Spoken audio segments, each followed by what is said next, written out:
සුබ දවසක් යාළුවනේ. ඔයාලා ඩවුන්ලෝඩ් කරන මේ පේජ් වලින් ෆොටෝ එකක් කොහමද පික්සල් ඇප් එකෙන් අපි ලෝගෝ එක අයින් කරගන්නේ කියලා මම ඔයාලට පොඩ්ඩක් සරලව කියලා දෙන්නම්.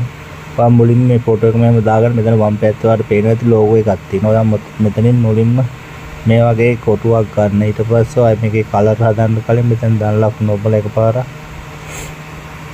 මෙතන කලර් වලට යන්න. ඊපස්සේ මෙතන ඔන් කරලා මෙතන දාන ලකුණ ඔබන්න. ඊට පස්සේ උඩ තියෙන මෙතන පැන්සල් අයිකන් එකට මෙහා පැත්තේ අයිකන් එකක් ඔයාලට ඊට පස්සේ ඕන පාට මොකද මේ ලෝගෝ එක ළඟ තියෙන අවුට්ලයින් එකේ පාටනේ. එතන ගෙනලා මම නවත්තා ගන්න.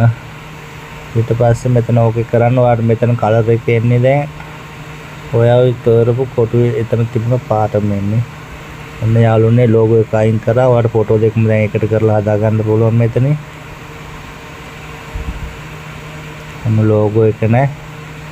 ඔබට සුබ දවසක්.